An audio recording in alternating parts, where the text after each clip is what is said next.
ভারতবর্ষে যখন ইংরেজরা শাসন করেছিল, এই ইংরেজদের বিতাড়ন করার জন্য স্বাধীনতা সংগ্রামের প্রথম লাইনে মুসলমানেরা তারা ছিল। বিনয় বাদল দীনেশ ক্ষুদিরাম বসু যেমন জীবন দিয়েছেন, মাস্টারদা সূর্য সেন যেমন ছিলেন, যখন নেতাজি সুভাষচন্দ্র বসুকে গুলি করা হলো আর তানার সামনে গিয়ে নিজের বুকে যিনি গুলি ধরে নিয়েছিলেন তার নাম হলো কর্নেল নিজামউদ্দিন। ইংরেজদের দেওয়া ফাঁসির দড়ি প্রথম যিনি পরে নিয়েছিলেন তার নাম হলো হাফেজ গোলাম মাসুম।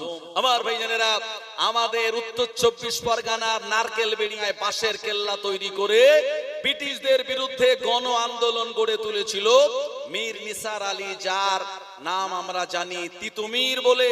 তাই হিন্দু মুসলমান আমরা কাঁধে কাঁধ মিলিয়ে ইংরেজদেরকে বিতাড়ন করেছিলাম এই ভারতবর্ষের জমিন থেকে। তাই আপনি যদি ইন্ডিয়া গেটে চলে যান দিল্লিতে, সেই দিল্লির ইন্ডিয়া গেটে 92,000 স্বাধীনতা সংগ্রামীর নাম লেখা আছে, সেই জায়গায় 64,000 মুসলমানের নাম। এই ইতিহাস মুছে দেওয়া যায় না। বর্তমানে কিছু দালাল মিডিয়া যারা বিভিন্ন রকম ভাবে পক্ষপাতিত্ব করে তারা খবরগুলি পরিবেশন করে সম্প্রীতির পরিবেশে তারা বিষের হাওয়া বইয়ে দেয়, এই বাঙালিরা এটা কোনোদিন মেনে নেবে না। এই পশ্চিমবঙ্গ সম্প্রীতির পীঠস্থান, এই জায়গায় আমরা হিন্দু মুসলমান কাঁধে কাঁধ মিলিয়ে বসবাস করি। নানা ভাষা, নানা মত, নানা পরিধান, বিবিধের মাঝে দেখো মিলন মহান। মোরা এক বিনতে দুইটি কুসুম, হিন্দু মুসলমান, মুসলিম তার নয়নমণি, হিন্দু তাহার প্রাণ। এগুলি পড়ে আমরা ছোটবেলা থেকে মানুষ হয়েছি। আর সমাজে বিষ সৃষ্টি করছো, বাঙালিরা তোমাকে উৎখাত করবে। তোমার এই বিষাক্ত কথা বাঙালিরা কানে নেবে না। কারণ আজকে শিক্ষা, স্বাস্থ্য এগুলি থেকে মানুষকে মুড ঘুরিয়ে দিয়ে এখন তোমরা দাঙ্গা লাগাতে চাচ্ছ। আর দাঙ্গা লাগালে আর মনে হয় ভাত লাগবে না, কাপড় লাগবে না, কর্মসংস্থান লাগবে না। এটা একটা শুধুমাত্র কিছুদিনের একটা নাটক। এরপরে মানুষ কিন্তু চায় স্বাস্থ্য চায়, কর্মসংস্থান চায়, শিক্ষা চায়, মিলন চায়, ঐক্য চায়, সম্প্রীতি চায়। তা না হলে দেশকে এগিয়ে নিয়ে যাওয়া যাবে না। বর্তমানে SIR চলছে, স্পেশাল ইন্টেনসিভ রিভিশন। আমার ভাইজানেরা, এর আগেও IR হয়েছে, এখন SIR হচ্ছে। এই SIR এ কত কিছু আমাদের ফিল আপ করতে হলো বলুন তো। বিওলো বাড়ি বাড়ি গিয়ে আমাদের একটা করে ফর্ম দিয়েছিল, দুটো করে ফর্ম দিয়েছিল। একটা আমরা সাবমিট করেছিলাম, আর একটা ফর্ম বিওলো থেকে রিসিভ কপি করে আমরা ঘরে রেখে দিয়েছি। এরপরে আপনার 16/12/2025 তারিখে খসড়া তালিকা প্রকাশিত হলো। সেই জায়গায় দেখা গেল আপনার ওই 58,20,000 মানুষের নাম বাদ পড়েছে ভাই। এরপরে দেখা গেল 58,020 লক্ষের ভিতরে প্রায় 24 লক্ষ মৃত, আর প্রায় 19 লক্ষ হলো স্থানান্তরিত, তাদের এক জায়গা থেকে আরেক জায়গায় বিয়ে হয়ে গেছে। SIR যখন শুরু হয়নি তখন আমাদের এই এলাকার বিভিন্ন নেতা কাতারা বড় বড় ভাষণ দিয়ে বলছিল এখানে নাকি কত 1.5 কোটি 2 কোটি রোহিঙ্গা আছে, এই সমস্ত কথাবার্তা। পশ্চিমবঙ্গের বাঙালিদের যেটা অপমানজনক কথাবার্তা, এই সমস্ত কথাবার্তা তারা বলছিল। যখন খসড়া তালিকা প্রকাশিত হলো তখন তাদের সেই কথার বেলুন চুপসে গেল। ওরা বলল তাই তো সর্বনাশ, এ তো আমাদের কথার সঙ্গে মেলেনি। এরপরে আবার নতুন করে ওই যে লজিক্যাল ডিসক্রিপেন্সির নাম করে, যেটা বিহার SIR এ ছিল না, এই পশ্চিমবঙ্গে লজিক্যাল ডিসক্রিপেন্সি এই নতুন করে আমদানি করে আবার সব নামে নামে নোটিশ পাঠাচ্ছে। কথা ঠিক কিনা? হেয়ারিং হবে। আরে ভাই, বাপ দাদা 14 পুরুষ এখানে আছে, কত পুরনো দলিল আছে, পাসপোর্ট আছে, কোনো কিছুর অভাব নেই আমাদের। তো বললো কি সমস্যা? বললো 2002 এ আব্বার নাম যা, যেটা দিয়ে লিংক করা হয়েছে 2025-এ সেটা একটু কারেকশন হয়েছে, এই জন্য মিলছে না। বলে চলো আমডাঙ্গা বিডিও অফিসে, চলো এখানে সেখানে, সব জায়গায় মানুষের লাইনে দাঁড় করিয়ে এই হেয়ারিং এ তাদেরকে হ্যারাসমেন্ট আর কষ্ট ছাড়া কিছু নয়। কত মানুষ মারা গেল আমার ভাইজানেরা হিয়ারিং এর লাইনে দাঁড়িয়ে। যারা গর্ভবতী প্রেগন্যান্সি মহিলা তারাও সেই লাইনে দাঁড়িয়েছে, তারা ভারতীয় কিনা প্রমাণ করার জন্য। আমার ভাইজানেরা, আপনারা শুনলে অবাক হবেন, ভারতবর্ষের নাম বিশ্ব মঞ্চে যিনি উজ্জ্বল করেছেন, যার নাম হলো নোবেল জয়ী অমর্ত্য সেন, ওনার নামেও হিয়ারিং এর নোটিশ, বুঝলেন না। এরপরে দেখা গেল নেতাজি সুভাষ চন্দ্র বসু, যিনি হলেন স্বাধীনতা সংগ্রামীর এক বিরাট মহান নেতা, আমরা সবাই তানাকে স্যালুট করি। সেই নেতাজি সুভাষ চন্দ্র বসুর পরিবারের কাছেও এই হিয়ারিং এর নোটিশ পৌঁছে গেছে, তাকেও প্রমাণ দিতে হবে তুমি ভারতীয় কিনা। আমার ভাইজানেরা, এই লজিক্যাল ডিসক্রিপেন্সির নাম করে এটা শুধুমাত্র মানুষের হয়রানি ছাড়া অন্য কিছু নয়। আপনারা জানেন এই জন্য এই ইসিআই এর বিরুদ্ধে বিভিন্ন জায়গায় বিওলোরা তার আন্দোলন শুরু করেছে, কথা ঠিক কিনা। এ আরো বলছে আমি আমার দেশবাসীর সঙ্গে গাদ্দারি করতে পারবো না, যে গ্রামের মানুষের সঙ্গে একসঙ্গে থাকলাম, বড় হলাম, আর ওপর মহল থেকে চাপ দিয়ে বলা হচ্ছে তাদের নামগুলি বাদ দাও। ইয়ারও বিএলও বলছে না, আমি এই দেশবাসীর সঙ্গে এই গাদ্দারি করতে পারবো না, এই পাপ করলে আমায় ক্ষমা করবে না, প্রকৃতি আমায় সাজা দেবে। আমার ভাইজানেরা, জওয়ানেরা, যুবকেরা, তাই তারা দলে দলে তারা রিজাইন দিচ্ছে, দলে দলে ইসিআই এর বিরুদ্ধে তারা গণ আন্দোলন গড়ে তুলছে, যে নতুন নতুন বিওলদের উপর এইভাবে মানসিক হেনস্থা, মানসিক চাপ। বিওলরা তো একটা ডকুমেন্টস নিয়েছিল, সেটা সাবমিট করেছে, নিজে ওই ক্যান্ডিডেটের হয়ে তিনি আপনার স্বীকৃতি দিয়েছেন যে আমি এনাকে চিনি জানি, তারপরেও তার হিয়ারিং এর নোটিশ। তার মানে এটা বিওলদের চরম অপমান ছাড়া অন্য কিছু নয়। এই সব সিস্টেম চলছে বলে, ইসিআই করছে বলে, বিওলরাও গণ আন্দোলন ইয়ারও তারাও করছে। আমার ভাইজানেরা, জওয়ানেরা, যুবকেরা, এরপরে সুপ্রিম কোর্টে এটা নিয়ে মামলা হয়েছে। সেই মামলায় দেখা গিয়েছে মাধ্যমিকের অ্যাডমিট কার্ড, যেটাকে বাতিল বলেছিল, যে অ্যাডমিট কার্ড এটা গ্রান্টেড নয়। তারপরে সুপ্রিম কোর্টে যখন মামলা হলো, সুপ্রিম কোর্ট স্পষ্ট বলে দিয়েছে বোর্ড থেকে প্রাপ্ত দেওয়া এই যে অ্যাডমিট, যেখানে অনেকের বয়সের প্রমাণপত্র, এটাকে গ্রান্টেড করতে হবে। আমার ভাইজানেরা, জওয়ানেরা, যুবকেরা, তারপরে ইসিআই এখন ঘরে বাইরে চাপে পড়েছে। তার মানে এখানে পরিষ্কার বোঝা যাচ্ছে 58,20,000 নাম যখন বাদ গেল, তো যারা বড় বড় পাতেলা দিয়ে বলেছিল এখানে 1.5 কোটি 2 কোটি রোহিঙ্গা আছে, এই সেই, তাদের যখন বেলুন চুপসে গেল, লজিক্যাল ডিসক্রিপেন্সির নাম করে নতুন আমদানি করে মানুষের যে হয়রানি, এটার বিরুদ্ধে গতকাল কলকাতার রাজপথ স্টপ করে দিয়ে আর ইসিআই এর তাদের কার্যালয় ঘেরাও করেছিল। আমার ভাইজানেরা, বিওলোরা তারা দলে দলে আন্দোলনে যখন যোগ দিয়েছে, পা মিলিয়েছে, কমিশন তখন ভয় পাচ্ছে আর বলছে যে ঠিক আছে, তাহলে মোটামুটি আমরা হালকা করছি, অসুবিধা নাই।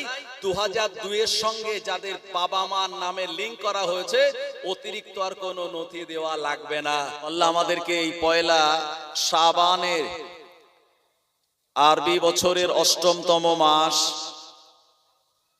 আল্লাহ পাক আমাদের এখানে আনিয়েছেন, বসিয়েছেন, ও কোরআন ও হাদিস থেকে কিছু আলোচনা শোনা ও বলার মতো তৌফিক দিয়েছেন। যে আল্লাহ, সেই মহান আল্লাহর দরবারে প্রাণ ভরে শুকরিয়া জ্ঞাপন করে মোহাব্বতের সঙ্গে উচ্চ আওয়াজে বলুন আলহামদুলিল্লাহ।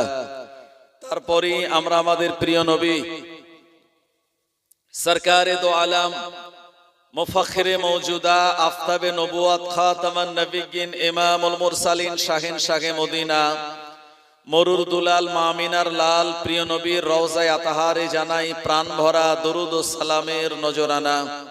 মোহাব্বতের সঙ্গে বলুন সাল্লাল্লাহু আলাইহি ওয়াসাল্লাম। আমি আপনাদের কাছে কোরআন মাজিদের 29 পারা সূরা মুলকের 2য় আয়াতে কারিমা তেলাওয়াত করেছি। গোটা কোরআন শরীফে 114টি সূরা, তার ভিতরে 86টি সূরা মক্কাতুল মুকাররমায় অবতীর্ণ হয়েছিল, 28টি সূরা মদিনাতুল মুনাওয়ারায় অবতীর্ণ হয়েছিল। তার ভিতরে এই সূরা মুলক, এই সূরাকে বলা হয় কোরআন মাজিদের আলো বা প্রদীপ। মহান আল্লাহ রাব্বুল আলামিন এই সূরার 2য় আয়াতে শুনিয়েছেন আল্লাযী খলাকাল মাউতা ওয়াল হায়াতা লিয়াবলুয়াকুম আইয়ুকুম আহসানু আমালা ওয়া হুয়াল আজিজুল গফুর। আল্লাহ বলছেন আল্লাযী, যিনি, খালাকা মানে সৃষ্টি করেছেন, মাউতা মানে মৃত্যুকে, ওয়াল হায়াত এবং জীবনকে। কিসের জন্য? লিয়াবলুয়াকুম, পরীক্ষার জন্য। কিসের পরীক্ষা? আইয়ুকুম আহসানু আমালা, এই জীবন আর মরণের মাঝখানে কে কত বেশি ভালো আমাল করতে পারে, ভালো কাজ করতে পারে। এই পরীক্ষার জন্য আল্লাহ আমাদেরকে মৃত্যু এবং জীবনকে দিয়েছেন। মহান আল্লাহ রাব্বুল আলামিনের নির্ধারিত দেওয়া সেই সময় যখন চলে আসবে, আমরা দুনিয়ার জমিন থেকে বিদায় নেব। যে মসজিদে 5 বার আজান হয়, ওই মসজিদের মাইকেই একদিন শোনা যাবে যে আমাদের নাম অ্যানাউন্স হচ্ছে যে অমুকের আব্বাজান বা অমুকের আম্মা বা অমুকের সন্তান দুনিয়ার জমিন থেকে বিদায় নিয়েছে। আমার ভাইজানেরা, তাই দুনিয়াতে আমরা এসেছি এটা যেমন বাস্তব, এবং আমরা কবে চলে যাব আমরা কেউ জানি না। আগাম আল্লাহ পাক এটি কোনো মতে আমাদেরকে জানিয়েও দেননি। এটি আল্লাহর ইলমের ভিতরে সীমাবদ্ধ।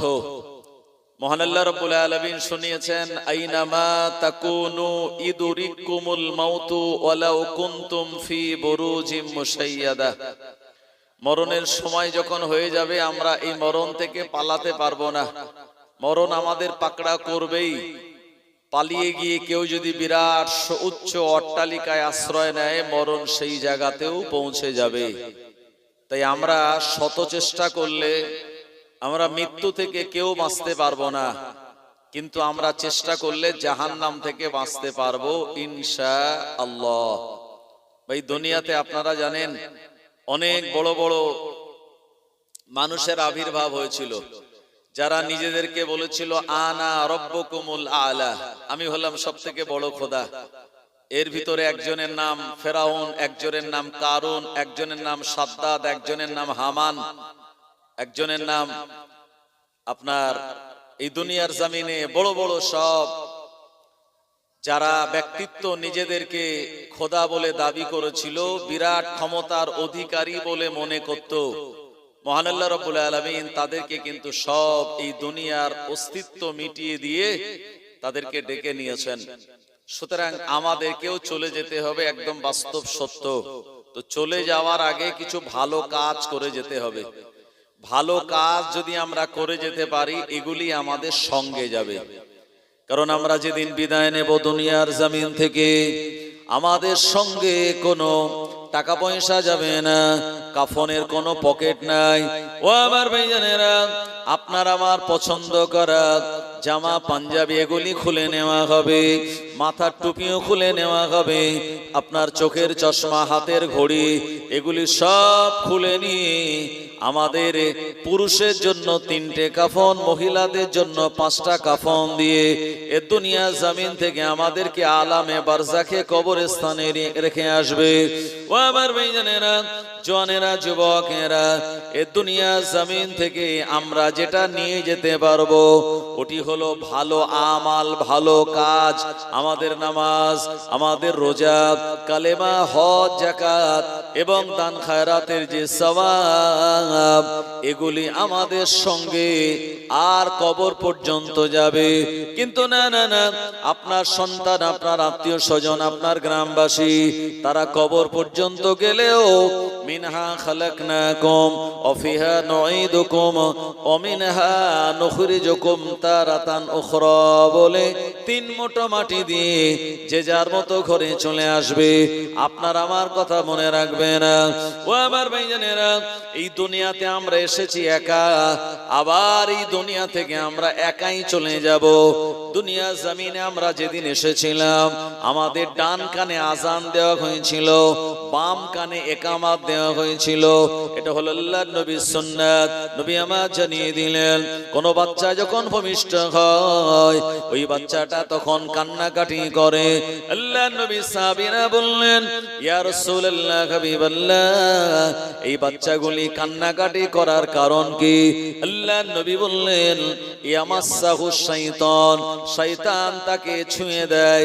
যে বাচ্চাটা মায়ের রেহেমে ছিল, জীবনে কোনোদিন শয়তানকে দেখে নাই, হঠাৎ করে শয়তানের এমন ছোঁয়া পেয়ে ওই বাচ্চাটা ভীত সন্ত্রস্ত হয়ে যায়। আল্লাহ নবী জানিয়ে দিলেন এই সময় তার ডান কানে আজান দাও, আল্লাহু আকবার আল্লাহু আকবার, বাম কানে কামাত দিয়ে দাও, এই বাচ্চাটার কান্না বন্ধ হয়ে যাবে। কারণ বাচ্চাটা জানবে দুনিয়া জমিনে আল্লাহ পাক আমায় ইসলামের ভিতরে প্রবেশ করিয়েছেন। জোরে বলুন সুবহানাল্লাহ।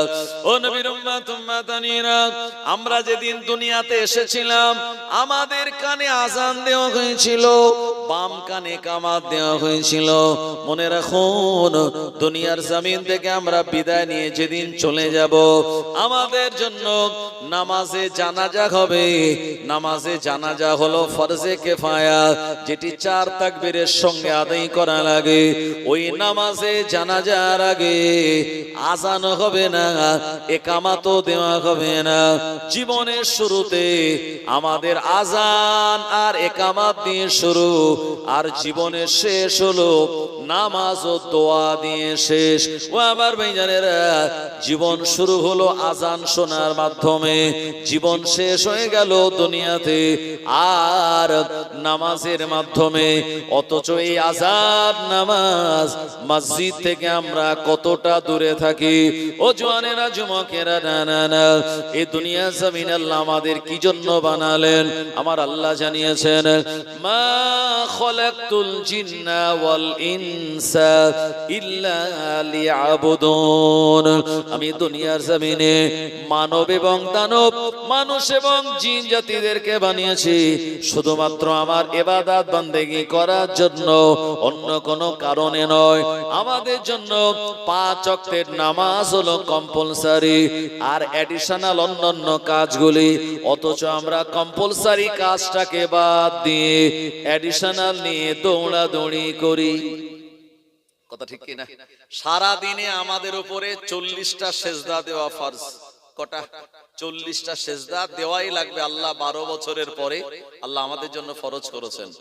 প্রিয় নবী জানিয়েছেন, মুরু আওলাদাকুম ফি 7 সিনিন, যখন তোমার সন্তানের 7 বছর বয়স হবে নামাজের আদেশ দাও।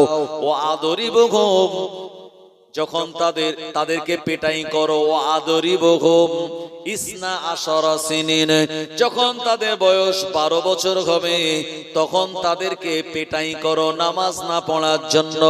ও আমার ভাইজানেরা, জওয়ানেরা, যুবকেরা, ছেলে পকেট থেকে টাকা নিয়ে নিল, আমার কথা শোনে নাই, এমন করে ভাত খায় নাই, এখন দুষ্টামি করছে, আমরা এর জন্য মেরেছি।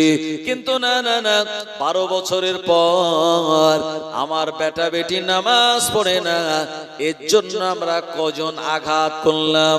কারণ আমি যে আঘাত করব, আমি নিজেই তো নামাজ পড়ি না, আমার সন্তান আমার কথা শুনবে কেমনে?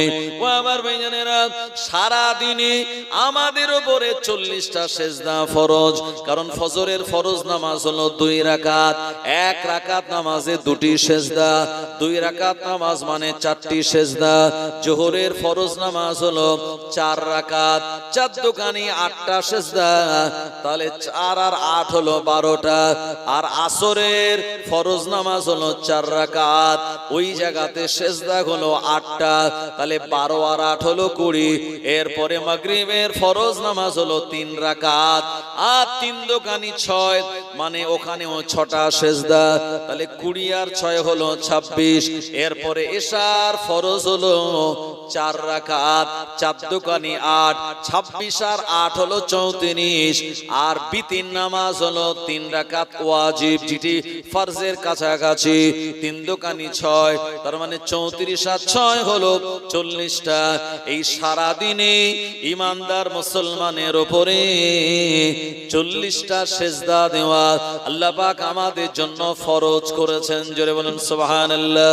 ও নবীর উম্মত উম্মাতানিরা, জন্য কবি জানালেন ওয়াক্ত যে হলো ওযু করো মসজিদে চলো, ওয়াক্ত যে হলো ওযু করো মসজিদে চলো, খোদার হুকুম পালন করে নামাজটা পড়ো, ওয়াক্ত যে হলো ওযু করো মসজিদে চলো, দিন রাতে 5 ওয়াক্ত নামাজ পড়লে পাবে ভাই জান্নাত, দিন রাতে 5 ওয়াক্ত নামাজ পড়লে পাবে ভাই জান্নাত, ফজরের সময় হলে তাড়াতাড়ি মসজিদে যাও চলে, বিছানায় থেকো না শুয়ে, আল্লাহ তাআলা রহমত দেন ঢেলে, আল্লাহ তাআলা রহমত দেন ঢেলে, জোহরের সময় হলে কাজটা তাড়াতাড়ি দাও ছেড়ে, কিছু সময় দাও নামাজে, সফলতা আসবে জীবনে, সফলতা আসবে জীবনে, ওয়াক্ত যে হলো ওযু করো মসজিদে চলো, দিন রাতে 5 ওয়াক্ত নামাজ পড়লে পাবে ভাই জান্নাত। জোরে হবে না সুবহানাল্লাহ? আমার ভাইজানেরা, আল্লাহর ডাক যখন চলে আসবে আমাদের নাম ওই মসজিদে আজানের মতো এলান হবে, কি হবে না? একদিন তোমারি নাম মসজিদে হবে এলান, একদিন তোমারি নাম মসজিদে হবে এলান, তৈরি থেকো তৈরি রেখো কবরের মাল সামান, একদিন তোমারি নাম মসজিদে হবে এলান, বন্ধু স্বজন আত্মীয় পরিজন, বন্ধু স্বজন আত্মীয় পরিজন পরিয়ে তোমায় নতুন কাফন রেখে আসবে ওই কবরেতে, থাকবে না কেউ আপন, একদিন তোমারি নাম মসজিদে হবে এলান। আমাদের সবাইকে চলে যেতে হবে ভাই। আপনারা জানেন এই যে বর্তমানে SIR চলছে, স্পেশাল ইন্টেনসিভ রিভিশন। আমার ভাইজানেরা, এর আগেও IR হয়েছে, এখন SIR হচ্ছে। এই SIR এ কত কিছু আমাদের ফিল আপ করতে হলো বলুন তো। BLO বাড়ি বাড়ি গিয়ে আমাদের একটা করে ফর্ম দিয়েছিল, দুটো করে ফর্ম দিয়েছিল, একটা আমরা সাবমিট করেছিলাম, আর একটা ফর্ম BLO থেকে রিসিভ কপি করে আমরা ঘরে রেখে দিয়েছি। এরপরে আপনার 16/12/2025 তারিখে খসড়া তালিকা প্রকাশিত হলো। সেই জায়গায় দেখা গেল আপনার ওই 58,20,000 মানুষের নাম বাদ পড়েছে ভাই। এরপরে দেখা গেল 58,020 লক্ষের ভিতরে প্রায় 24 লক্ষ মৃত, আর প্রায় 19 লক্ষ হলো স্থানান্তরিত, তাদের এক জায়গা থেকে আরেক জায়গায় বিয়ে হয়ে গেছে। SIR যখন শুরু হয়নি তখন আমাদের এই এলাকার বিভিন্ন নেতা কাতারা বড় বড় ভাষণ দিয়ে বলছিল এখানে নাকি কত 1.5 কোটি 2 কোটি রোহিঙ্গা আছে, এই সমস্ত কথাবার্তা। পশ্চিমবঙ্গের বাঙালিদের যেটা অপমানজনক কথাবার্তা, এই সমস্ত কথাবার্তা তারা বলছিল। যখন খসড়া তালিকা প্রকাশিত হলো তখন তাদের সেই কথার বেলুন চুপসে গেল। ওরা বলল তাই তো সর্বনাশ, এ তো আমাদের কথার সঙ্গে মেলেনি। এরপরে আবার নতুন করে ওই যে লজিক্যাল ডিসক্রিপেন্সির নাম করে, যেটা বিহার SIR এ ছিল না, এই পশ্চিমবঙ্গে লজিক্যাল ডিসক্রিপেন্সি এই নতুন করে আমদানি করে আবার সব নামে নামে নোটিশ পাঠাচ্ছে, কথা ঠিক কিনা? হেয়ারিং হবে। আরে ভাই, বাপ দাদা 14 পুরুষ এখানে আছে, কত পুরানো দলিল আছে, পাসপোর্ট আছে, কোনো কিছুর অভাব নেই আমাদের। তো বললো কি সমস্যা? বললো 2002-এ আব্বার নাম যা, যেটা দিয়ে লিঙ্ক করা হয়েছে 2025-এ সেটা একটু কারেকশন হয়েছে, এই জন্য মিলছে না। বলে চলো আমডাঙ্গা বিডিও অফিসে, চলো এখানে সেখানে, সব জায়গায় মানুষের লাইনে দাঁড় করিয়ে এই হেয়ারিং এ তাদেরকে হ্যারাসমেন্ট আর কষ্ট ছাড়া কিছু নয়। কত মানুষ মারা গেল আমার ভাইজানেরা হেয়ারিং এর লাইনে দাঁড়িয়ে। যারা গর্ভবতী প্রেগন্যান্সি মহিলা তারাও সেই লাইনে দাঁড়িয়েছে, তারা ভারতীয় কিনা প্রমাণ করার জন্য। আমার ভাইজানেরা, আপনারা শুনলে অবাক হবেন, ভারতবর্ষের নাম বিশ্ব মঞ্চে যিনি উজ্জ্বল করেছেন, যার নাম হলো নোবেল জয়ী অমর্ত্য সেন, ওনার নামেও হেয়ারিং এর নোটিশ, বুঝলেন না? এরপরে দেখা গেল নেতাজি সুভাষ চন্দ্র বসু, যিনি হলেন স্বাধীনতা সংগ্রামীর এক বিরাট মহান নেতা, আমরা সবাই তানাকে স্যালুট করি। সেই নেতাজি সুভাষ চন্দ্র বসুর পরিবারের কাছেও এই হেয়ারিং এর নোটিশ পৌঁছে গেছে, তাকেও প্রমাণ দিতে হবে তুমি ভারতীয় কিনা। আমার ভাইজানেরা, এই লজিক্যাল ডিসক্রিপেন্সির নাম করে এটা শুধুমাত্র মানুষের হয়রানি ছাড়া অন্য কিছু নয়। আপনারা জানেন, এই জন্য এই ইসিআই এর বিরুদ্ধে বিভিন্ন জায়গায় বিওলোরা তার আন্দোলন শুরু করেছে, কথা ঠিক কিনা? এ আরো বলছে, আমি আমার দেশবাসীর সঙ্গে গাদ্দারি করতে পারবো না। যে গ্রামের মানুষের সঙ্গে একসঙ্গে থাকলাম, বড় হলাম, আর ওপর মহল থেকে চাপ দিয়ে বলা হচ্ছে তাদের নামগুলি বাদ দাও। ইয়ারও বিএলও বলছে না, আমি এই দেশবাসীর সঙ্গে এই গাদ্দারি করতে পারবো না, এই পাপ করলে আমায় ক্ষমা করবে না, প্রকৃতি আমায় সাজা দেবে। আমার ভাইজানেরা, জওয়ানেরা, যুবকেরা, তাই তারা দলে দলে তারা রিজাইন দিচ্ছে, দলে দলে ইসিআই এর বিরুদ্ধে তারা গণ আন্দোলন গড়ে তুলছে, যে নতুন নতুন বিওলদের উপর এইভাবে মানসিক হেনস্থা, মানসিক চাপ। বিওলরা তো একটা ডকুমেন্টস নিয়েছিল, সেটা সাবমিট করেছে, নিজে ওই ক্যান্ডিডেটের হয়ে তিনি আপনার স্বীকৃতি দিয়েছেন যে আমি এনাকে চিনি জানি, তারপরেও তার হিয়ারিং এর নোটিশ। তার মানে এটা বিওলদের চরম অপমান ছাড়া অন্য কিছু নয়। এই সব সিস্টেম চলছে বলে, ইসিআই করছে বলে, বিওলরাও গণ আন্দোলন ইয়ারও তারাও করছে। আমার ভাইজানেরা, জওয়ানেরা, যুবকেরা, এরপরে সুপ্রিম কোর্টে এটা নিয়ে মামলা হয়েছে। সেই মামলায় দেখা গিয়েছে মাধ্যমিকের অ্যাডমিট কার্ড, যেটাকে বাতিল বলেছিল, যে অ্যাডমিট কার্ড এটা গ্রান্টেড নয়। তারপরে সুপ্রিম কোর্টে যখন মামলা হলো, সুপ্রিম কোর্ট স্পষ্ট বলে দিয়েছে বোর্ড থেকে প্রাপ্ত দেওয়া এই যে অ্যাডমিট, যেখানে অনেকের বয়সের প্রমাণপত্র, এটাকে গ্রান্টেড করতে হবে। আমার ভাইজানেরা, জওয়ানেরা, যুবকেরা, তারপরে ইসিআই এখন ঘরে বাইরে চাপে পড়েছে। তার মানে এখানে পরিষ্কার বোঝা যাচ্ছে 58,20,000-এর নাম যখন বাদ গেল, তো যারা বড় বড় পাতেলা দিয়ে বলেছিল এখানে 1.5 কোটি 2 কোটি রোহিঙ্গা আছে, এই সেই, তাদের যখন বেলুন চুপসে গেল, লজিক্যাল ডিসক্রিপেন্সির নাম করে নতুন আমদানি করে মানুষের যে হয়রানি, এটার বিরুদ্ধে গতকাল কলকাতার রাজপথ স্টপ করে দিয়ে আর ইসিআই এর তাদের কার্যালয় ঘেরাও করেছিল। আমার ভাইজানেরা, বিওলোরা তারা দলে দলে আন্দোলনে যখন যোগ দিয়েছে, পা মিলিয়েছে, কমিশন তখন ভয় পাচ্ছে আর বলছে যে ঠিক আছে, তাহলে মোটামুটি আমরা হালকা করছি, অসুবিধা নাই।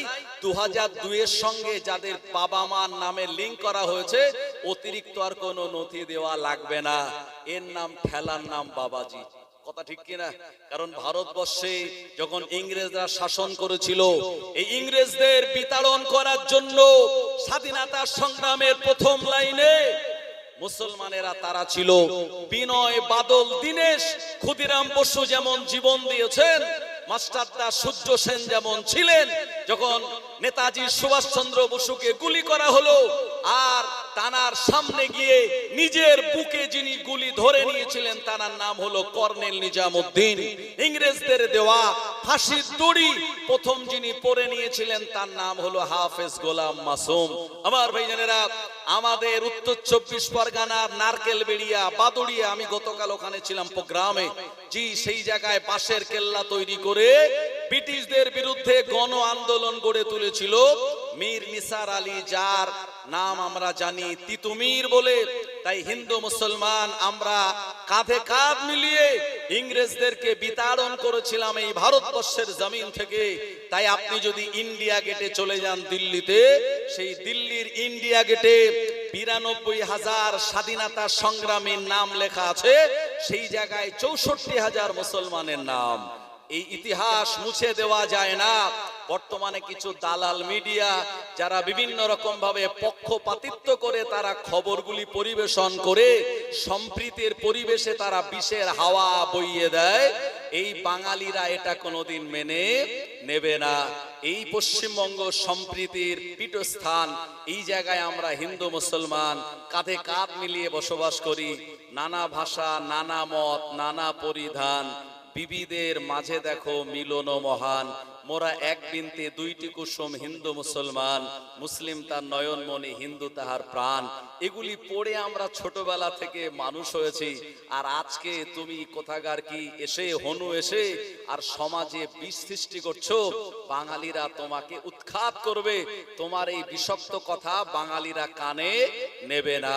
কারণ আজকে শিক্ষা, স্বাস্থ্য এগুলি থেকে মানুষকে মুঠ ঘুরিয়ে দিয়ে এখন তোমরা দাঙ্গা লাগাতে চাচ্ছ। আর দাঙ্গা লাগালে আর মনে হয় ভাত লাগবে না, কাপড় লাগবে না, কর্মসংস্থান লাগবে না। এটা একটা শুধুমাত্র কিছুদিনের একটা নাটক। এরপরে মানুষ কিন্তু চায় স্বাস্থ্য চায়, কর্মসংস্থান চায়, শিক্ষা চায়, মিলন চায়, ঐক্য চায়, সম্প্রীতি চায়। তা না হলে দেশকে এগিয়ে নিয়ে যাওয়া যাবে না। একদল যারা বিষাক্ত হাওয়া ছড়ায় এদেরকে মানুষেরা তার উপযুক্ত জবাব দেবে এবং তারা পাবে।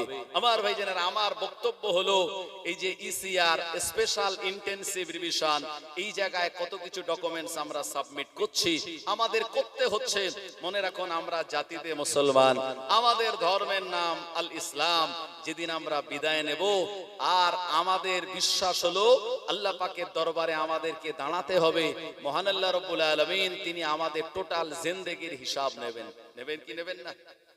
সেদিন আল্লাহর কাছে আমাদের হিসাব দিতে হবে।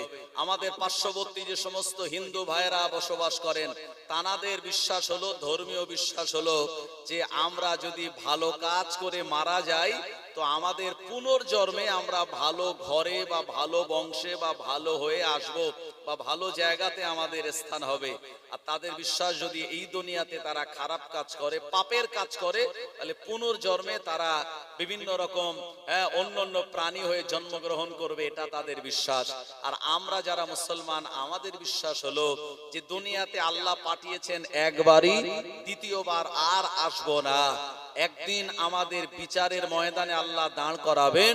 যদি আমরা জীবনের এই হিসাব ঠিকঠাক দিতে পারি, 60 বছর জিন্দেগিতে কতটা মানুষকে সাহায্য করলাম, কতটা দান করলাম, কতটা সত্য কথা বললাম, কতটা নামাজ পড়লাম, কতটা রোজা রাখলাম, কতটা নিজের পিতা মাতার সঙ্গে ভালো আচরণ করলাম, স্ত্রীর সঙ্গে কি আচরণ করলাম, এই সঠিক হিসাব যদি ঠিকঠাক আমরা দিতে পারি আর এটা যদি আল্লাহ খুশি হন তো আমাদের জন্য তিনি জান্নাত দান করে দেবেন। জোরে বলুন সুবহানাল্লাহ। আর যদি হিসাব ঠিকঠাক দিতে না পারি তাহলে আমাদের জন্য জাহান্নাম, যেটা নরক, সেটি আল্লাহ পাক আমাদের জন্য নির্ধারণ করেছেন। তাই মনে রাখতে হবে এই দুনিয়াতে আমরা এসেছি ভালো কাজের জন্য, সত্য কথা বলার জন্য। প্রিয় নবী সাল্লাল্লাহু আলাইহি ওয়াসাল্লাম জানিয়ে দিলেন, এ আমার উম্মতেরা, দুনিয়া জমিনে কোন মানুষ যখন বিপদে মুসিবতে পড়বে তার পাশে দাঁড়ানো আমাদের নৈতিক দায়িত্ব, তাকে সাহায্য সহযোগিতা করা। ও আমার ভাইজানেরা, কিন্তু না না না, আজকের সমাজে দেখা যায় মানুষের ভিতরে হিংসা, ফাসাদ, দলাদলি, নানান রকমের মতবিরোধ চলে এসেছে। একদল নেতারা এই সমস্ত এই হাওয়াতে তারা উড়িয়ে দেয়। না না না, এগুলি আমাদের নিলে হবে না, বরঞ্চ আমাদের কোরআন এবং হাদিস, ও মুসলমান ভাইরা আমার, কোন ধর্মের ধর্মগ্রন্থ হিংসা করার কথা বলে না, মিথ্যা কথার বলার কথা বলে না। কোন ধর্মগ্রন্থ নির্দেশ নাই মানুষকে হত্যা করা, মানুষকে মার্ডার করা, খুন করা। মানুষকে হত্যা করা মানে বিরাট বড় অপরাধ। একটি মানুষকে হত্যা করা মানে গোটা মানবতাকে হত্যা করা। ও আমার ভাইজানেরা, জওয়ানেরা, যুবকেরা, প্রিয় নবী সাল্লাল্লাহু আলাইহি ওয়াসাল্লাম সদা সর্বদা মানুষের পাশে তিনি দাঁড়াতেন, এতিমের মাথায় হাত বোলাতেন। নবী আমার জানিয়ে দিলেন, এ আমার উম্মতেরা, যাদের ছোটবেলায় আব্বা মা মারা গেল, এতিম বাচ্চা যারা, এদের পাশে দাঁড়াও, এদের সাহায্য সহযোগিতা করো, এদেরকে যদি হেল্প করো। আমার আল্লাহ নবী জানিয়ে দিলেন, কোন মুসলমান কোন ব্যক্তি যদি এতিম বাচ্চার মাথায় হাত বুলিয়ে তার মাথায় একটু হাত ঘষে মহব্বতের সঙ্গে, ওই এতিম বাচ্চার মাথায় যত চুল রয়েছে অতটা চুল বরাবর সওয়াব নেকি আল্লাহ আমাদের নামায় আমালে দান করে দেবেন। জোরে বলুন সুবহানাল্লাহ। ও জওয়ানেরা, যুবকেরা, ও নবীর উম্মত উম্মতানিরা, প্রিয় নবী আমার একদিন ঈদের দিন ঈদের নামাজ আদায় করার জন্য ঈদগাহর দিকে যাচ্ছেন। এমন সময় পথিমধ্যে একটি বালক ধুলো মাখা শরীরে কাঁদতেছে রাস্তার পাশে বসে বসে। আল্লাহর নবী বললেন, এ বালক, কি ব্যাপার, তুমি কাঁদো কেন? ওই বালকটা জবাব দিয়ে বলল, ইয়া রাসূলুল্লাহ, হাবিবাল্লাহ, আমার আব্বা জান ইন্তেকাল করলো, আমার মা অন্যত্র বিবাহ করে নিয়েছে। আজকে ঈদের দিন আমাকে গোসল করিয়ে নতুন জামা কাপড় পরানোর মতো আর কেউ নাই, এ কারণে আমি কান্নাকাটি করি। আল্লাহ নবী ওই ধুলো মাখা বাচ্চাটাকে কোলে তুলে নিলেন, আর ঈদগার ময়দানে না গিয়ে নিজের বাড়ির দিকে গেলেন। আল্লাহ নবীর পাক বিবি আমাদের আম্মা হযরত আয়েশা রাদিয়াল্লাহু আনহাকে বললেন, ও বিবি আয়েশা, আমি তোমার জন্য আল্লাহ পাকের জান্নাত এনেছি। আল্লাহ নবীর বিবি আয়েশা রাদিয়াল্লাহু আনহা ঘর থেকে বেরিয়ে বললেন, ইয়া রাসূলুল্লাহ, হাবিবাল্লাহ, আমার জন্য জান্নাত এনেছেন মানে ব্যাপারটা বুঝলাম না। নবী আমার বললেন, ও আয়েশা, একটা এতিম বাচ্চাকে আমি এনেছি, এতিম বাচ্চাটাকে গোসল করাও, একে সাধ্যমতো যা আছে জামা কাপড় পরিয়ে দাও, আর এতে আতন লাগিয়ে দাও এর শরীরে, আমি নিয়ে তাকে ঈদগাহর ময়দানে যাব। ও আয়েশা, আর এই বাচ্চাটাকে আমি বলি আমি রাসূলুল্লাহ হলাম, এই বাচ্চাটার আজ থেকে আব্বা, আর আয়েশা তুমি হলে তার আম্মা। ও এতিম বাচ্চা বলো বলো, আমি রাসূলুল্লাহ যদি তোমার আব্বা হই, আর আমার বিবি আয়েশা যদি তোমার মা হয়, তোমার মনে আর কোনো দুঃখ আছে নাকি? এতিম বাচ্চাটা বলেছিল, ইয়া রাসূলুল্লাহ, হাবিবাল্লাহ, এটা আমার বিরাট বড় সৌভাগ্য, আপনি যদি আমার আব্বা হন, আয়েশা যদি আমার মা হয়, আজ থেকে সব দুঃখ আমার জীবন থেকে মুছে গিয়েছে। আরো জোরে বলেন সুবহানাল্লাহ। ও আমার ভাইজানেরা, এজন্য এতিমদেরকে ভালোবাসতে হবে, এতিমের মাল আত্মসাৎ করা যাবে না। আল্লাহ পাক কোরআন মাজিদে শুনিয়েছেন, ইন্নাল্লাযীনা ইয়াকুলুনাল আমওয়ালা ইয়াতীমান যুলমান ইন্নামা ইয়াকুলুনা ফি বুতুনিহিম নারা। আমার আল্লাহ বললেন, ইন্নাল্লাযীনা ইয়াকুলুনা আমওয়ালাল ইয়াতামা যুলমান, যদি কোন আল্লাহর বান্দা এতিমের মাল জুলুম করে আত্মসাৎ করে ভক্ষণ করে নেয়, ইন্নামা ইয়াকুলুনা ফি বুতুনিহিম নারা, সে যেন তার পেটের ভিতরে জাহান্নামের আগুন ভক্ষণ করলো।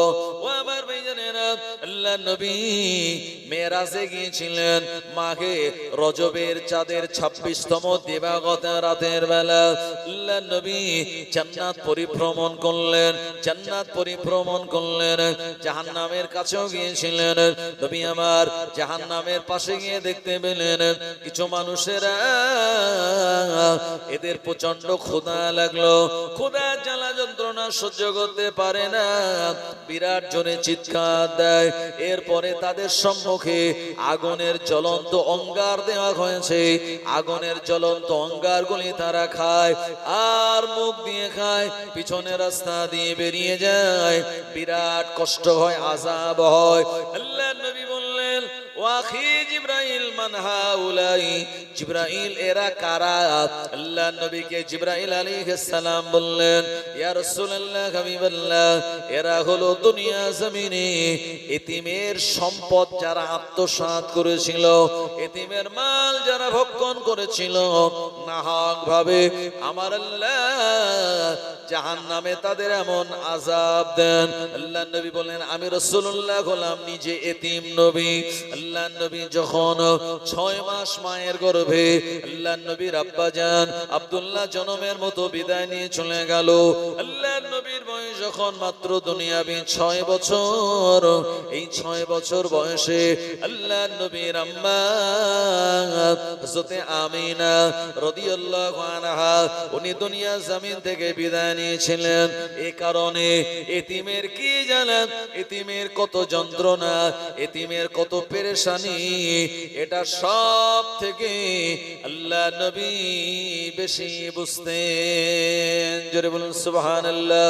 ও নবীর উম্মতেরা, আল্লাহ নবী দিন দুনিয়ার বাদশা নবী পাক সাল্লাল্লাহু আলাইহি ওয়াসাল্লাম তিনি আমাদের শুনিয়ে দিলেন, অসহায় ব্যক্তিকে তোমরা সাহায্য করবে। কোন অসহায় ব্যক্তি যদি তোমার কাছে হাত পাতে, না না না, তাকে ফিরিয়ে দেবে না, তাকে ধমক দেবে না।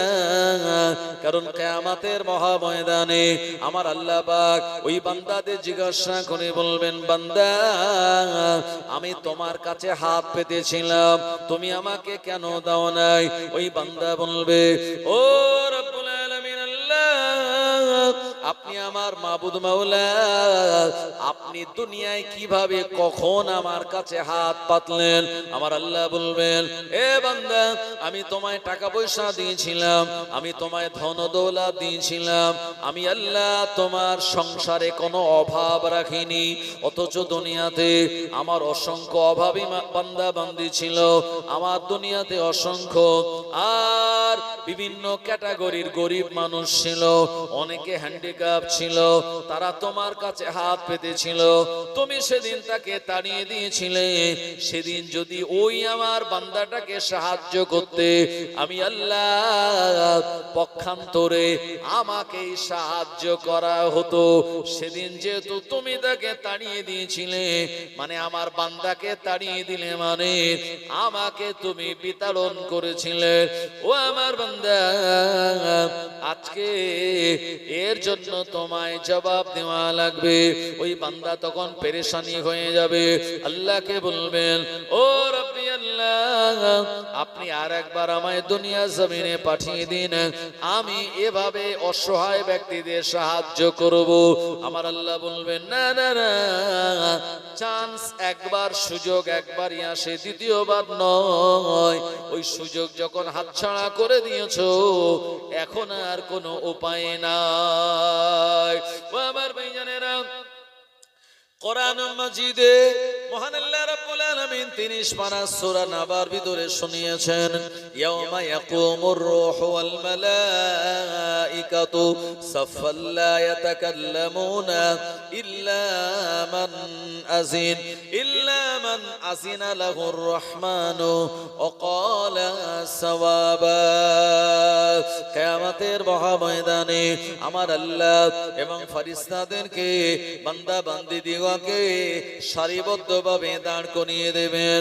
লা ইয়াতাকাল্লামুন, এই দিন কেউ কোনো কথা বলতে পারবে না, ইল্লা মান আজিন, আমার আল্লাহ যাকে হুকুম দেবে তিনি ছাড়া, ওয়াকালা সাওয়াবা, যে কথা তিনি জবানে বলবেন সত্য বলবেন।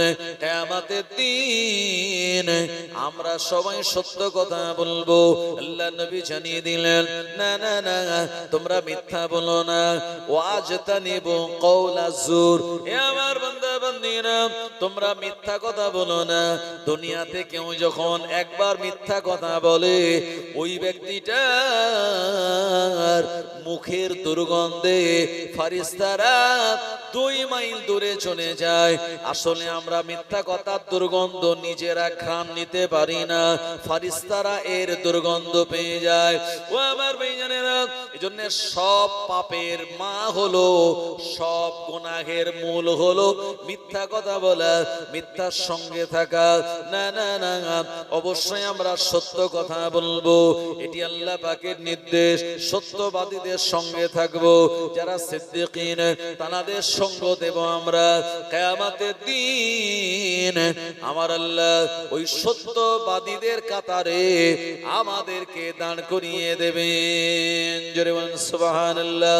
দুরূদ শরীফ আল্লাহুম্মা সাল্লি আলা সাইয়্যিদিনা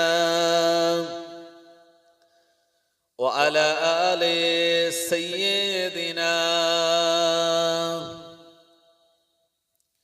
জামানা দিওয়ানা ও গো মা আমিনা, তোমার লালের নাই তুলনা মাগো, তোমার লালের নাই তুলনা। জামানা দিওয়ানা ও গো মা আমিনা, তোমার লালের নাই তুলনা মাগো, তোমার লালের নাই তুলনা। মোদের নবী জন্ম নিলেন যেদিন মক্কায়, শুকনো গাছে ফুল ফুটিল মরুর সাহারায় ভাই, মরুর সাহারায়।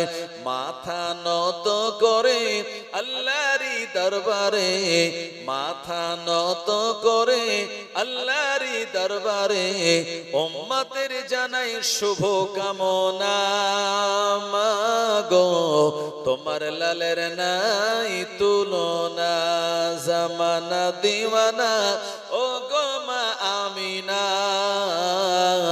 তোমার লালের নাই তুলনা মাগো, তোমার লালের নাই তুলনা। মেঘমালা ছায়া করে রোদনা লাগে গায়ে, গরম মরু পায়ের তলায় শীতল হয়ে যায় ভাই, শীতল হয়ে যায়। নূরানি বদনে হাওয়া চলে সনসনে, নূরানি বদনে হাওয়া চলে সনসনে, খেজুর পাতায় ঘেলায় সব ডানা মাগো, তোমার লালের নাই তুলনা। জামানা দিওয়ানা ও গো মা আমিনা, তোমার লালের নাই তুলনা মাগো, তোমার লালের নাই তুলনা। মোদের নবী শুয়ে শুয়ে আকাশে তাকায়, জান্নাতেরই হুর গেলে মান সালাম জানায় ভাই, সালাম জানায়। নূরানি বদনে হাওয়া চলে সনসনে, নূরানি বদনে হাওয়া চলে সনসনে, খেজুর পাতায় ঘেলায় সব ডানা মাগো, তোমার লালের নাই তুলনা। জামানা দিওয়ানা ও গো মা আমিনা, তোমার লালের নাই তুলনা মাগো, তোমার লালের নাই তুলনা। আল্লাহুম্মা সাল্লি আলা ওয়া আলা আলি সাইয়্যিদিনা। ও নবীর উম্মত উম্মতানিরা, প্যারা নবী মুহাম্মদুর রাসূলুল্লাহ সাল্লাল্লাহু আলাইহি ওয়াসাল্লাম তিনি জানিয়ে দিলেন, এ দুনিয়া জমিনের পুরুষেরা তোমাদের জন্য আল্লাহ পাকের দয়া জান্নাত হলো মায়ের পায়ের তলায়। আল জান্নাতু তাহতা আকদামুল উম্মাহাত, মায়ের তলা, মায়ের পায়ের তলায় হলো সন্তানের জন্য জান্নাত। নারীদের জান্নাত হলো স্বামীর পায়ের তলায়, মানে স্বামীর খেদমাতের ভিতরে। ও আমার ভাইজানেরা, দুনিয়া জমিনে আপনার আমার আব্বা মাকে যদি আমরা খেদমাত করতে পারি, আব্বা মাকে আমরা যদি রাজি করতে পারি, আমার আল্লাহ রাব্বুল আলামিন আমাদের জন্য দয়ার জান্নাতটা দান করে দেবেন। কোরআন মাজিদের 15 পারা সূরার নাম সূরা বানী ইসরাঈল। আল্লাহ পাক শুনিয়েছেন, ফালা তাকুল্লাহুমা উফফিন ওয়ালা তানহারহুমা ওয়া কুল্লাহুমা কওলান কারীমা। দুনিয়া জমিনে তোমরা তোমাদের আব্বা মায়ের সঙ্গে এমন আচরণ করো না, জবানে তারা উপ শব্দটা বলে, ওয়ালা তানহারহুমা, তাদেরকে ধমক দিও না, ওকুল্লাহুমা কওলান কারীমা, তাদের সঙ্গে সম্মানজনক কথাবার্তা বলো। কারণ দুনিয়া জমিনে আলেমের দোয়া, ইমামের দোয়া, মাওলানার দোয়া, হুজুরের দোয়া কবুল হতেও পারে নাও পারে, কোনো গ্যারান্টি নাই। কিন্তু না না না, কোন আব্বা মা যদি তার সন্তানের জন্য দোয়া করে, আমার আল্লাহ ওই দোয়াটা তৎক্ষণাৎ কবুল করে নেন। জোরে বলেন সুবহানাল্লাহ। ও নবীর উম্মতেরা, তিনজনের দোয়া আল্লাহ পাকের দরবারে তাড়াতাড়ি কবুল হয়। দাওয়াতুল ওয়ালিদাইন, দাওয়াতুল মুসাফির, দাওয়াতুল মাজলুম, মাজলুমের দোয়া, মুসাফিরের দোয়া, পিতা মাতার দোয়া আল্লাহ পাকের দরবারে তাড়াতাড়ি মঞ্জুর হয়ে যায়। ও আমার ভাইজানেরা, এই কারণে আল্লাহ নবী জানিয়ে দিলেন, এ আমার উম্মতেরা, দুনিয়া জমিনে তোমরা যদি লম্বা হায়াত পেতে চাও আর রুজি রোজগারে বরকত চাও, তাহলে তোমরা দুটি আমাল করো। এক নম্বর আমাল হলো নিজের আব্বা মায়ের সঙ্গে ভালো আচরণ করা, তাদেরকে আব্বা জান বলে ডাক দেওয়া, মা বলে তাদের পাশে বসা, কিছু ফলমূল কিনে দেওয়া, আম্মা জানের সঙ্গে ভালো আচরণ করা, স্ত্রীর কথা শুনে আব্বা মাকে ছোট বড় না বলা। ও আমার ভাইজানেরা, আপনার আব্বা আম্মা যদি আপনার উপরে রাজি আর খুশি হয়, আপনি যে আমাল করবেন, আপনি যে ইবাদত বান্দেগি করবেন, আমার আল্লাহ ওই ইবাদত বান্দেগিটা তৎক্ষণাৎ তাড়াতাড়ি কবুল করে নেন। জোরে বলুন সুবহানাল্লাহ। দ্বিতীয় নম্বরে আপনার হায়াত খানা লম্বা হয়ে যায়, আল্লাহ আপনাকে দুনিয়ায় লম্বা হায়াত দেবেন। দ্বিতীয় নম্বর আমাল হলো আপনার যারা নিকটাত্মীয়, আত্মীয় স্বজন, আপনার নিজের বোন, আপনার ভাগনা ভাগ্নি, বোনাই যারা নিকটাত্মীয়, এরা যখন আপনার ঘরে আসবে তাদের সঙ্গে আপনি ভালো আচরণ করুন। আপনার রক্তের সম্পর্কের আত্মীয় স্বজনগণেরা আপনার আচরণে তারা যদি খুশি হয়ে যায়, তারা যদি রাজি হয়, হাসি মুখে যদি বাড়ির থেকে আপনার ঘর থেকে বিদায় নেয়, আল্লাহ নবী জানিয়ে দিলেন, জীবনে কোনোদিন আমার আল্লাহ আপনার সংসারে অভাব রাখবেন না। আমার আল্লাহ পাক আপনাকে বরকত দেবেন, চাষাবাদে, কারবারে, ব্যবসা বাণিজ্যে আল্লাহ উন্নতি দান করে দেবেন। আপনার সন্তানাদিদের শিখিয়ে রাখবেন, আপনার ছেলে মেয়েদের বলে রাখবেন, তোমার ফুম্মা যখন আসবে তাকে আদর করো, তাকে গরম খাবার দিও, তাকে নরম বিছানা দিও। আপনার স্ত্রীকে বলে রাখবেন, আমার বোন, ভাগনা ভাগ্নি যখন আসবে মেহমানের জন্য গরম খাবার, নরম বিছানা বিছিয়ে দিও আর গরম খাবার দিও। কারণ আজকে আমরা যে ঘরে বসবাস করি, আপনার বোনটা ওই ঘরের একদিন রাজকন্যা ছিল। ও আমার ভাইজানেরা, একদিন আপনার ওই ঘরে আপনার বোনের আপনার দৌড়াদৌড়ি ছোটাছুটি ছিল, এই ঘরে সে লালিত পালিত হয়েছিল। ও নবীর উম্মতেরা, এজন্য আপনার বোনের সঙ্গে ভালো আচরণ করা মানে আমার আল্লাহ আপনার হায়াতটাকে লম্বা করে দেবেন। জোরে বলুন সুবহানাল্লাহ। নারে তাকবীর, নারে তাকবীর। হরিণ খোলা দরবার শরীফ, জোরে বলেন না, হরিণ খোলা দরবার শরীফ জনাব পীরজাদা হযরত মাওলানা মুহিবুল্লাহ হুসাইনি সাহেব ভাইজান, নারে তাকবীর। Lecturers association of Bengal, lecturers association of বেঙ্গলের অ্যাডভাইজার পীরজাদা মুহিবুল্লাহ হুসাইনি ভাইজান, নারে তাকবীর।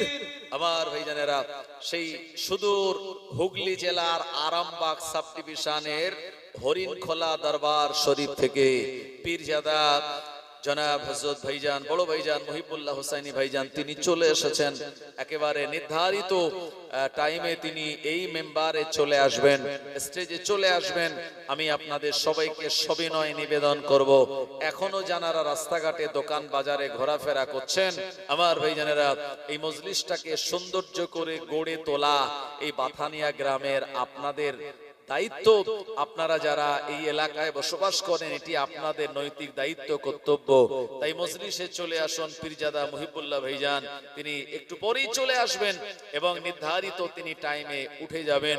তো আপনারা মজলিসের আদব বজায় রেখে সবাই এসে বসে যান। দুরূদ শরীফ, আল্লাহুম্মা সাল্লি আলা সাইয়্যিদিনা মাওলানা মুহাম্মদ ওয়া আলা আলি সাইয়্যিদিনা।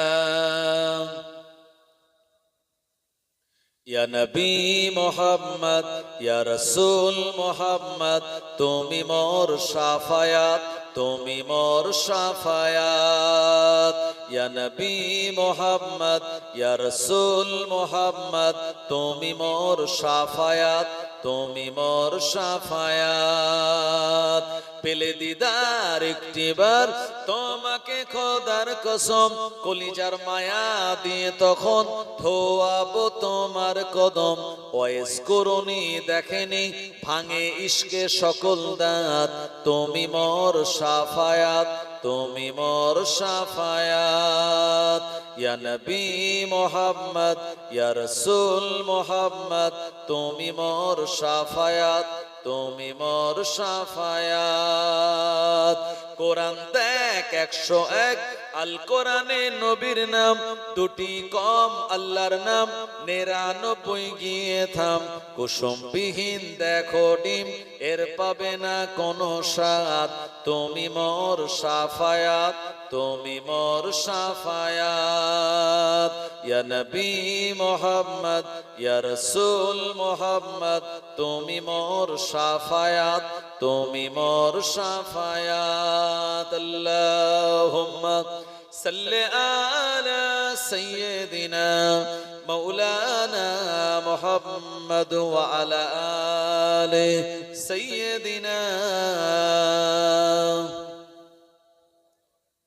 ও জনেরা, যুবকেরা, নবীর উম্মতেরা, আল্লাহ নবীর একজন সাহাবী বললেন, ইয়া রাসূলুল্লাহ, হাবিবাল্লাহ, হুজুর আমি কার প্রথম খেদমত করব?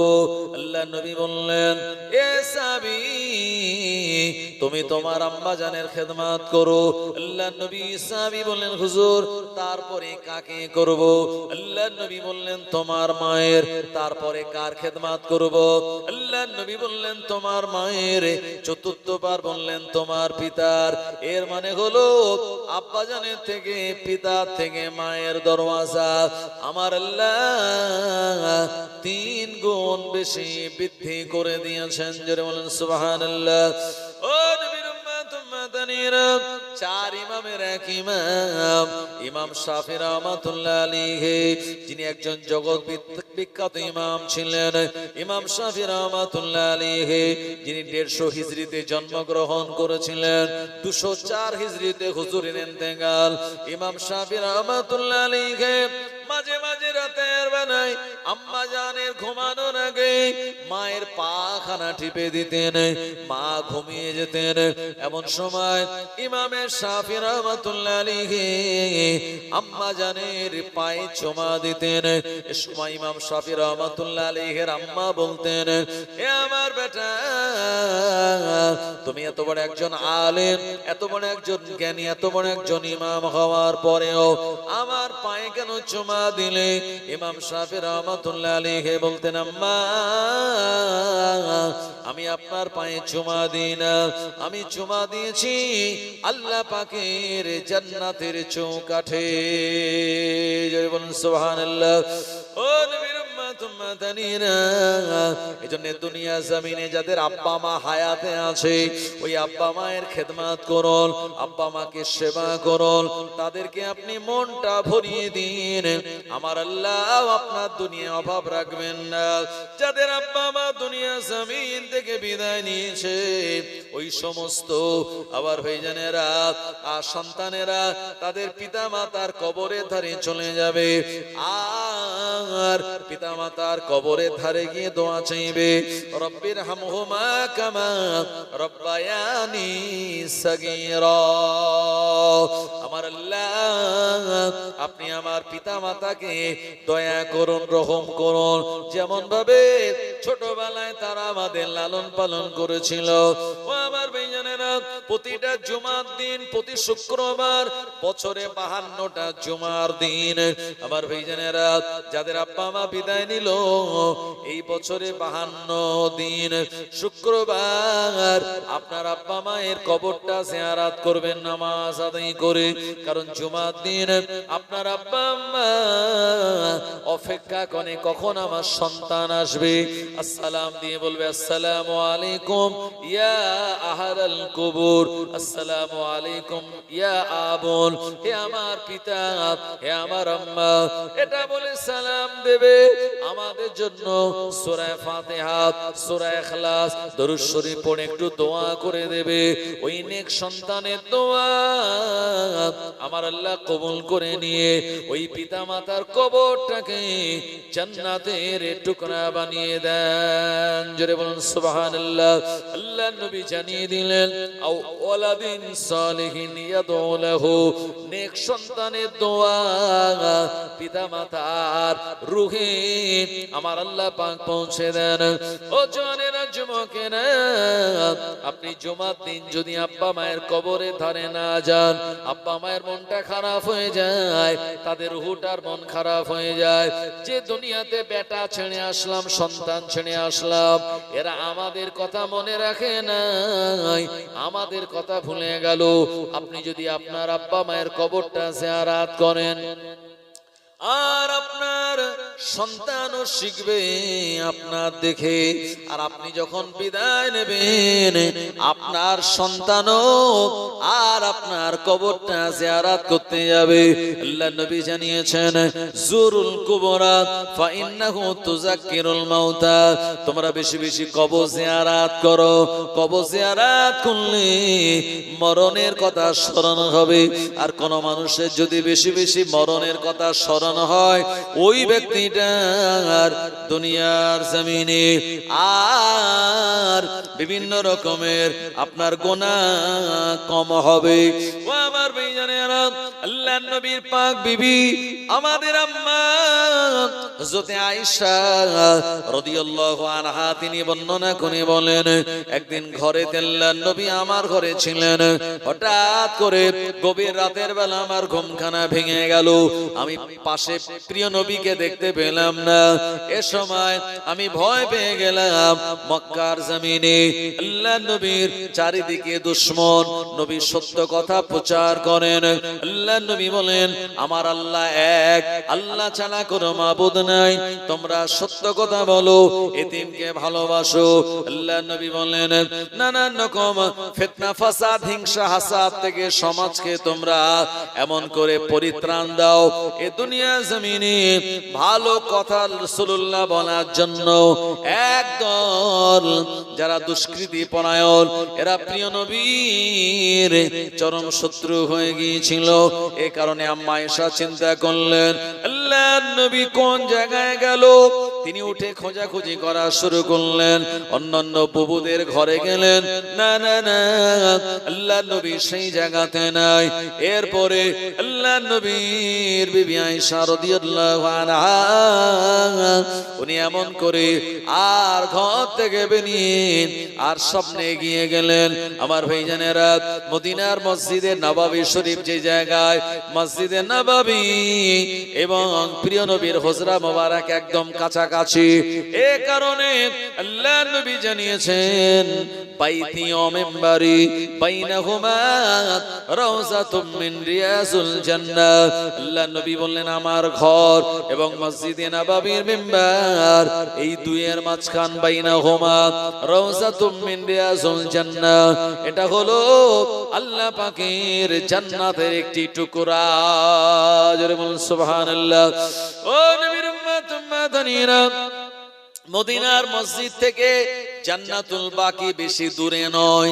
বাবুস সালাম নামক গেট দিয়ে প্রবেশ করে আল্লাহ নবীকে সালাম দিয়ে আপনি সামনে বার হলে সোজা তাকালে আর জান্নাতুল বাকি কবরস্থান, যে জায়গায় আল্লাহর হাবিবের 10,500 সাহাবে কেরামদের মাজার আছে। ও আমার ভাইজানেরা, জওয়ানেরা, যুবকেরা, এই জান্নাতুল বাকি আর কবরস্থানের দিকে আম্মা আয়েশা রাদিয়াল্লাহু আনহা তিনি গেলেন। এই জায়গায় গিয়ে দেখলেন গভীর রাতের বেলা রাসূলুল্লাহ তিনি কবর জিয়ারত করেন, কবরবাসীদের জন্য দোয়া করেন। এমন দৃশ্য দেখে আয়েশা রাদিয়াল্লাহু আনহা আল্লাহর নবীকে কিছু না বলে উনি তাড়াতাড়ি ঘরে চলে আসলেন। ও আমার ভাইজানেরা, আম্মা আয়েশা বলে আমার শরীরটা তখন ভারী ছিল, এ কারণে দৌড়ে দৌড়ে আসতে গিয়ে আমার দম লেগে গেল, আমার হাঁপ লাগতেছিল। এরপরে আমি ঘরে এসে শুয়ে পড়লাম। আল্লাহর নবী খানিকক্ষণ পরে চলে আসলেন আমার ঘরে। আল্লাহর নবী তাশরীফ নিয়ে এসে বললেন, ও আয়েশা তোমার শরীরটা খারাপ নাকি আয়েশা? এমন করে তোমার শ্বাস প্রশ্বাস জোরে জোরে পড়ে, তুমি হাঁপাচ্ছ, কি ব্যাপার? আর বিবি আয়েশা বললেন, ইয়া রাসূলুল্লাহ হাবিবাল্লাহ, হুজুর আপনি আমার পাশে শায়িত ছিলেন, হঠাৎ আমার ঘুমখানা ভেঙে গেল।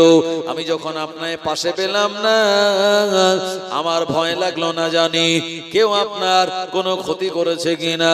এটা দেখার জন্য আমি আপনাকে খোঁজার জন্য বাইরে বেরিয়েছিলাম।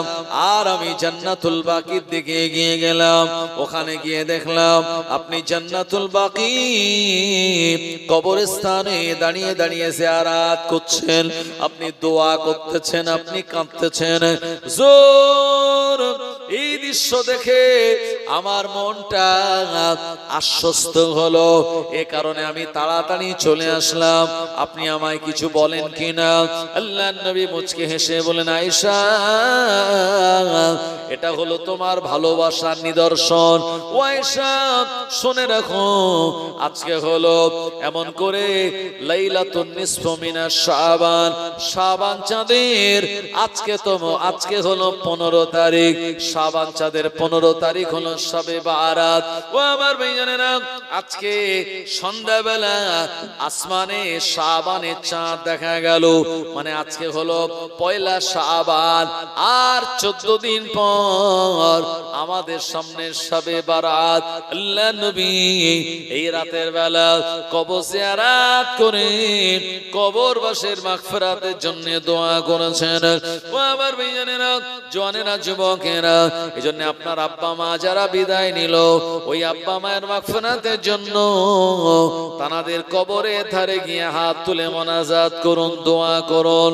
আমার আল্লাহ আও ওয়ালাদিন সলিহিন ইয়াদউ লাহু, নেক সন্তানের দোয়া কবুল করে নিয়ে আযাবে জাহান্নাম থেকে পিতামাতাকে নাজাত করে দিতে পারেন। জোরে বলেন সুবহানাল্লাহ। ও জওয়ানেরা, যুবকেরা, নবীর উম্মতেরা, আল্লাহ পাক আমাদের জন্য শরীয়তের সুন্দর নিয়ম ও সিস্টেম দিয়েছেন। এগুলিকে আমরা যদি মেনে চলতে পারি, আমাদের জন্য দুনিয়াটা সুন্দর না হলেও আখিরাতের জিন্দেগিটা আমাদের জন্য জান্নাত জান্নাত হয়ে যাবে। কারণ প্রিয় নবী জানিয়েছেন, আদ-দুনিয়াও সিজনুল মুমিনিনা ওয়া জান্নাতুল লিল কাফিরিন, আও কামা ক্বালা নবী সাল্লাল্লাহু আলাইহি ওয়াসাল্লাম। আল্লাহ নবী জানিয়ে দিলেন, হে বিশ্বাসী ইমানদারেরা, মুসলমানেরা শুনে রেখে দাও, এই দুনিয়াটা হলো ইমানদারদের জন্য কারাগার, আর যারা ঈমান হারা তাদের জন্য দুনিয়াটা হলো জান্নাতের সমতুল্য। ও আমার ভাইজানেরা, তাই আখিরাত পেতে গেলে দুনিয়ার কিছু লস আপনাকে করতে হবে, দুনিয়ার কিছু লস আপনার জীবনে ঘটে যাবে, হয়ে যাবে, এটার পরে আপনি সবর করবেন, আমার আল্লাহ পাক আপনাকে বিজয় দান করে দেবেন। আমার আল্লাহ শুনিয়েছেন, ওয়ালা তাহিনু ওয়ালা তাহজানু ওয়া আনতুমুল আ'লাউনা ইন কুনতুম মুমিনিন। তোমাদের কোনো ভয় নাই, তোমাদের কোনো চিন্তা নাই। ওয়া আনতুমুল আ'লাউনা, দুনিয়া জমিনে তোমরাই বিজয়ী হবে, তবে শর্ত হলো ইন কুনতুম মুমিনিন, যদি তোমরা মুমিন হতে পারো। আমার আল্লাহ মুমিনদের সঙ্গে থাকেন। মুমিন কারা? কোরআন মাজিদ আল্লাহ মুমিনের তিনটি আলামত বলেছেন, ইন্নামাল মুমিনুনা আল্লাযীনা ইযা যুকিরাল্লাহু ওয়াজিলাত কুলুবুহুম ওয়া ইযা তুলিয়াত আলাইহিম আয়াতুহু যাদাতুহু ঈমানা ওয়া আলা রাব্বিহিম ইয়াতাওয়াক্কালুন। ওয়া আমার ভাইজানেরা, জওয়ানেরা, যুবকেরা,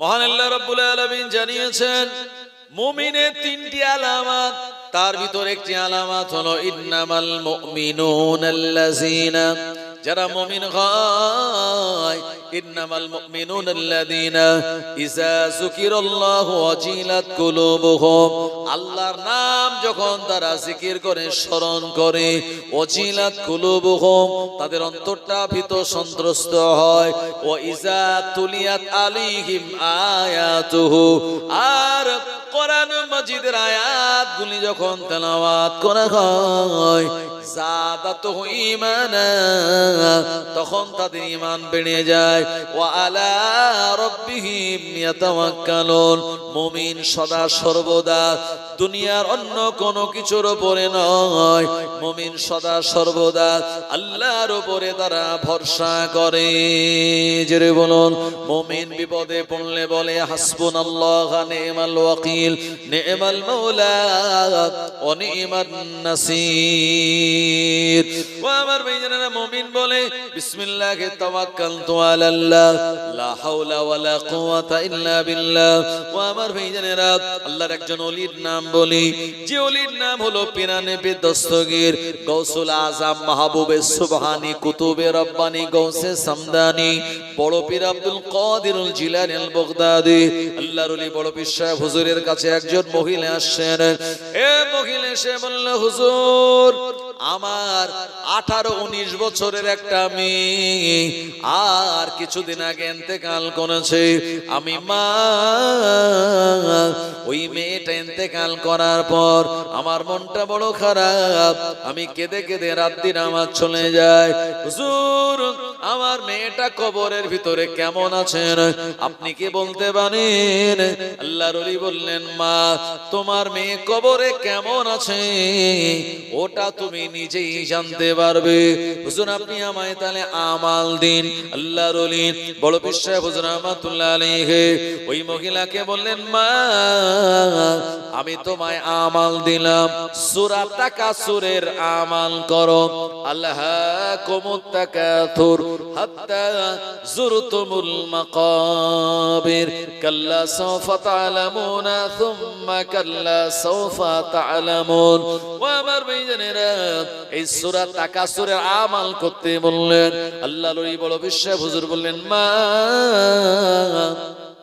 প্রতিদিন রাতের বেলা ঘুমানোর আগে 41 বার সূরা তাকাসুরের আমাল তুমি করবে। আর তোমার মেয়েকে তুমি স্বপ্নে দেখতে পাবে তোমার মেয়ে কবরে কেমন আছে। আমার ভাইজানেরা, এই সময় ওই মা বড় পীর সাহেব হুজুরের থেকে আমাল নিয়ে আমাল করতে লাগলেন। এশার নামাজের পর সূরা তাকাসুর তিনি তেলাওয়াত করেন। এভাবে কয়েকটা দিন পেরিয়ে যাওয়ার পর একদিন মা স্বপ্ন দেখছে, এক এলাকার উপর দিয়ে চলে যাচ্ছে, জায়গাটা জনমানবহীন একটি মরুভূমির মতো জায়গা। এই জায়গার উপর দিয়ে ওই মানুষটা চলে যাচ্ছে, আর মা দেখতে পেল অনেকটা যাওয়ার পর একটা বিরাট বড় আগুনের আপনার স্ফুলিঙ্গ, আগুনের একটা বিরাট আপনার কুণ্ড। এই জায়গায় যাওয়ার পর মা দেখতে পেল তার সেই মেয়েটা, যে মেয়েটাকে মা বড় ভালোবাসতো, মহব্বত করত, ওই মেয়েটার হাতে শিকল জাহান্নামের, তার গলায় বেড়ি, পায়ে শিকল দিয়ে জাহান্নামের ভিতরে রাখা হয়েছে। প্রচন্ড কষ্ট।